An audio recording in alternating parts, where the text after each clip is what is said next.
when they marry, they become one. So if I'm in the right standing, but he has an open door that enemy can walk right through, then enemy can get to me as well, because we are married in the covenant, we're one.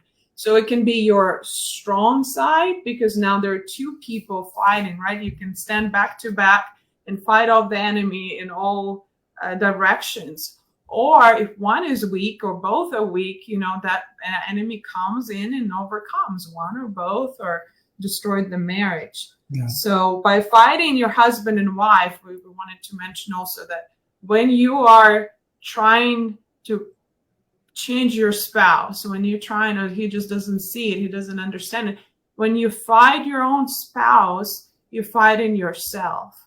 You fight in yourself. You're attacking the covenant that's ordained by the Lord.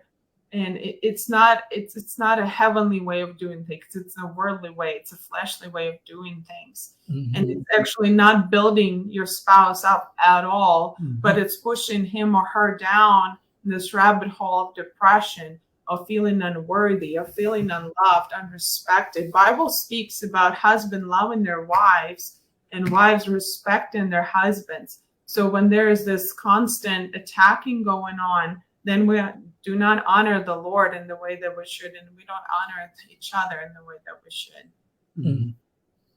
Amen. Most definitely. But I guess we'll get into the meat of the message. Yeah. But with this, you built it up. You built us up to get us here. It's good to learn the tactics of the enemy. So one of the worldly sayings is, knowing a diagnosis is a halfway to healing. We can use it the same way. Once you learn how to recognize the schemes of the enemy, because his tactics don't change. He's been around and he's been doing the same things over and over and over. And he knows what works and what doesn't. But when you recognize, okay, this is not my husband, this is the enemy, like you said, that's the devil. That's the devil. And his tactics don't change because the flesh doesn't change. Right. The desires of the flesh are always the same.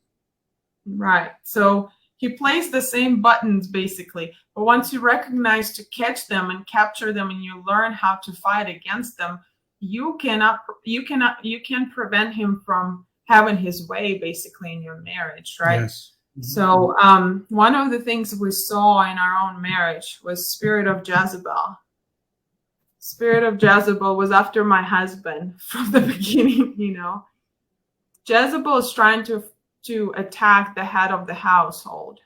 It's always going to try to speak to the leader. And biblically, husband is the leader in the family, right? So spirit of Jezebel is there to suppress the callings of your husband, to attack his giftings, his callings. Put him down. Yeah, put him down. Basically anything to suppress, to steal joy, to control, to manipulate, all the children of Jezebel, right? We know a lot of women unfortunately carry that.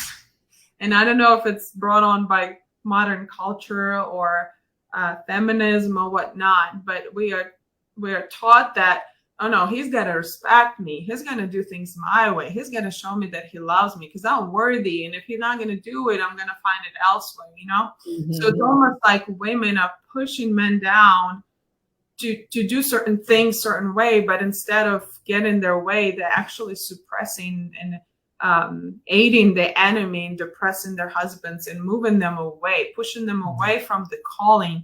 And instead of building them up, we're breaking them down, So I was guilty of that. I didn't even realize that, but I had Jezebel in me. And he was already attacked by Jezebel over and over throughout his life growing up.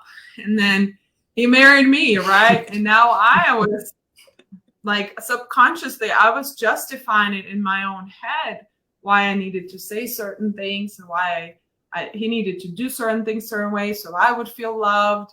And all it did, it actually suppressed him. And it affected both of us probably from turning to the Lord sooner. Yeah. And it was his prayers in the closet that not just saved our marriage, but it also got me out of lukewarmness. He prayed me out of lukewarmness. And it wasn't him talking to me and pushing me and saying, hey, you got to wake up. You got to be on fire for the Lord. oh, I'm going to leave you. No, it wasn't like that. He was praying to God, and I did not even know that. He would try to talk to me about things of God, and I'm like, really, man, I'm tired. It's 11 in the evening. Why do we have to talk about heaven and hell? Like, what's the point? You know, I was turning these things down, but he didn't give up. He was worrying for me. But you was already a Christian. You were just lukewarm. Right. So there was almost like a veil over my eyes and ears, right? Like when you blinded, you do not see. But he went to work to the Lord for me. He didn't quit on me, you know. And then later when I got delivered of Jezebel, if you only knew how broken my heart was when I realized what I was doing these years in the marriage, how much I hurt him and harmed him. And I'm still praying for the Lord to undo all the damage that I've done, you know, by thinking I was doing a good thing, but it wasn't good. It wasn't good, but I was too blinded to see it that. And once we were exposed to the deliverance, I realized how there's spirit of manipulation, right? Even not like specifically, but sometimes subconsciously you say certain things, so you act a certain way to make a man respond, right? Or you start crying to draw attention or make him feel some certain way. So these things were happening. I had outbursts of anger. I had to be delivered from the spirit of anger, self-righteousness too. You just feel like you're so good. You should be loved this way, not any other way, you know, because you're just that righteous and you're just so good. And there's pride and like all these things were hidden in that had to be dealt with. And once we were restored basically on fire with the Lord, all these things started breaking off. And we recognized that those were the schemes of the enemy to suppress him from preaching, to suppress me from being submissive to my husband, because Bible speaks the wives, they need to submit to their husband. They need to respect their husbands. So how can I respect him if I verbally abuse him or if I verbally express to him my dissatisfaction with how he does things or what he does or what he doesn't do, you know? So it was contrary to the Bible, to the word of God. And if you're not in the word, you won't realize that. So if you're not rooted and grounded in the word of God, you won't realize when these attacks are coming, because that's like your field manual, right? It tells you how, it tells you why, it tells you when, it tells you what to look out for. And it's so interesting because since we've come to that knowledge of deliverance for Christians and deliverance for today and deliverance for your house, the Lord has opened up to us so many different avenues of attack that the enemy comes in and just hits you. And when you sense that spirit and you see that spirit, you become familiar and you can understand how it attacks. And one